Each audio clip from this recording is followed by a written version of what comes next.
boys and girls. All right, today we are going to talk about the 3 different types of rocks. You're going to be going over in your OLS these 3 rocks. We're going to be doing a little bit in our classes, but I wanted to give you guys an opportunity past the things that they have in the OLS to really visualize not only what these rocks are, but how to tell the difference and how they even got that way. So the first rock we're going to consider is the sedimentary rock. The sedimentary rock is literally layers of sediment that have been squished together by pressure over years. This doesn't happen in a day. This doesn't happen in a year. We are talking about tens of hundreds of thousands of years of sand and gravel and other types of rocks that are just being squished on top of each other.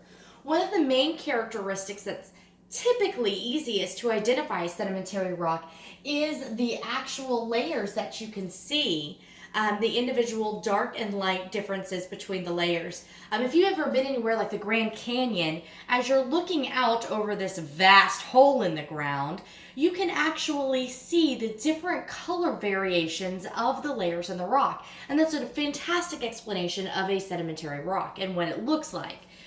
But let's see if we can make one. So here I have some Starburst. I know they have sugar in it. I'm not eating it. But I have a pink and a red, a yellow, and an orange. So I'm going to pretend like these layers are different layers of sediment. Things like gravel, pebbles, sand being whisked by. Think about how these layers get here. Typically, you're looking at water, you're looking at wind, so different kinds of weather components can bring just the right variations of sediments to stack, and the pressure begins to apply. So what I'm going to do is I'm going to wrap my 4 layers. I'm going to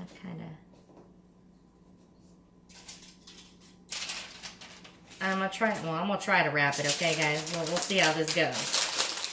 Miss Cummings has never done this before, so we'll see.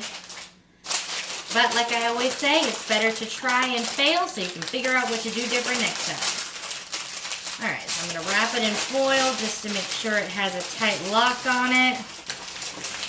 So over hundreds of years, thousands of years, these sediments continue to press down on one another. And as they continue, they actually form a rock instead of separate sediments. Call me Mother Nature. All right. So intense pressure is applied to these individual layers of sediments. And if everything went according to plan, it will come out, right, guys? It's so sad. But you can definitely see the different squished sideways layers of this particular rock that I've made. Something I'll probably give my kids to gnaw on later. But as you can see, you can still clearly see the defined layers of the different sediments, just like in our picture here. You can see the defined layers of the different type of sediments in this rock. So it doesn't really change the layers. Now, our next one, moving on. Our next one is, we're going to look at igneous rocks. So when we're looking at igneous, we're looking at hot magma that has come out and has cooled quickly. You're talking about such heat that it's literally melting the rock that it's sitting in. However, that's when it's down deep inside of the earth. When that magma comes up and it shoots out of the volcano or it touches water, that is a totally different cooled environment compared to what the inside of that volcano or that layer of magma is. Now, when it comes out, it does dry. It does cool down. And that hardened rock that we are left with is that cooled igneous rock. And a lot of times you can tell the igneous rock because of how fast it's cooling from a hot temperature to a much cooler environment. It forms holes in the rock. A lot of times when you feel an igneous rock in your hand, it feels pretty light. So whenever you have a chance, take a sedimentary rock and take a igneous rock in your hand and kind of see if you can tell a difference just based on how it feels. Now, obviously, that would also depend on the size of the rock and things like that. But in general, these rocks are much lighter than other rocks that you might be used to. Part of that is how quickly that they are cooled once they come up to the surface. So what I'm going to do is I am going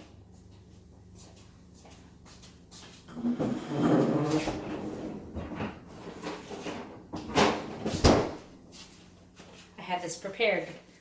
I'm going to take some of my Lily's chocolates. This I can't eat. It doesn't have sugar in it. And I'm going to pour it in this glass. And I'm going to melt it first. Mmm.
So I have my melted chocolate. You got to be really careful not to overcook it because it will burn and then it gets a little bit weird. So I've got my melted chocolate and it's erupting out of the volcano. Ah! But don't forget, I have my nice frozen dinosaur. So we pour the melted chocolate over it, simulating the hot magma running out of the volcano. And what we're going to do is we're going to let that magma sit for just a little bit because let's face it, it doesn't get cold right away. So we're going to set that aside. That's good stuff. While we set that one aside and let that harden, we're going to talk about our last one, which is metamorphic rock. Metamorphic rock is super cool because it used to be sedimentary or igneous rock. It actually morphs, metamorphic, it morphs from one of the rocks due to intense heat and or pressure. So then we get this cool like mixture thing going on. It takes these different rocks and because of the intense heat or pressure that's been applied to it, it morphs it and squeezes it into a totally different being. So the first thing I'm going to do is I'm going to take my Starburst again. We're going to pretend like we're doing sedimentary all over again. And I'm going to stack them up. Here's my cute little sedimentary rock. I'm going to wrap it in my paper. I'm going to do is I'm going to apply some heat to it. I'm going to do this by throwing it in my oven for just a couple of minutes. I don't want it too long, so we don't want to smell burnt sugar. You don't want that.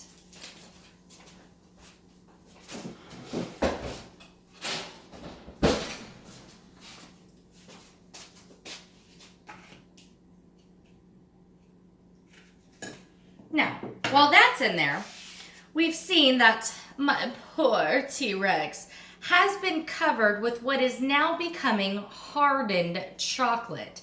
So that cold environment caused that hot liquid to start solidifying, which means to turn to a solid, due to the cold atmosphere and the cold nature of this particular rock. It's starting to come off in clumps. That's delicious though.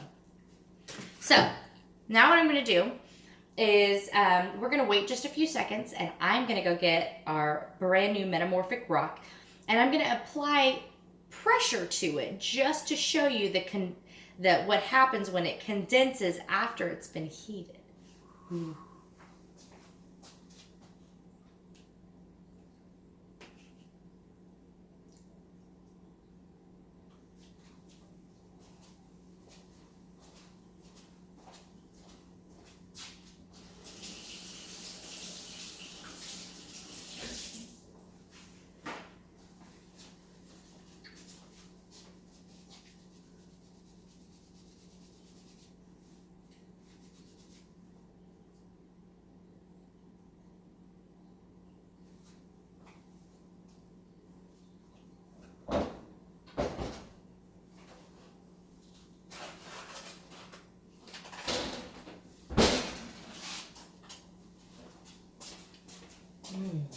Ooh, nice and toasty. Then, Mother Nature, I'm going to squish it. Apply some pressure. Oh, that gave way a little bit easier than I thought it would. Alright, so let's see what happens when we have heat and pressure applied. It's alive! That looks delicious, actually. Okay. So I'm going to try to get a good picture in here. So you see that our little Starburst candies have actually began to mold into each other. We're starting to get some overlap, some swirlage going on in here. Now, if I had melted it a little bit longer, we could probably see some of even more of that. But if you notice, a lot of the layers you can kind of see, just like in our picture back here, you could see that there were some layers at some point, but they're not as noticeable. They're not as bright and visible. They're actually starting to kind of smear into each other. And that's when you get some of these really beautiful swirl patterns and things like that. So, in review, our sedimentary rocks are layers of sediment squished together by pressure, intense, long-term pressure. Igneous rocks, they are made by hot magma that is cooled very quickly. A lot of times it will have holes in the rock due to the cooling process because the extreme temperature change doesn't allow it to kind of sit in like it does in a sedimentary rock. How they're all kind of nestled in together. The quick temperature change does not allow that to happen. So a lot of times you'll get a lot of different holes in here. Metamorphic rock can come from a sedimentary rock or an igneous rock. And whenever you apply pressure and or heat, depending on the kind of rock, because remember they were already made that way, but when you apply pressure and or heat together to one of these rocks, it can morph, metamorphic, it can morph into another beautiful creation. So as you guys are continuing with this lesson, I want you guys to think about the different kinds of rocks that you see. A lot of times when we think about rocks, we think of the boring gray pebbles that are outside, but there's so much more than that. So as you are continuing this lesson, I want you to think about other ideas to come up with on how to find these rocks. How do you think scientists find these rocks? How could you maybe get a closer look at these rocks? So if you guys have any questions, let me know. If not, I thank you for letting me babble to you for the last 10 minutes, and I look forward to seeing you in class.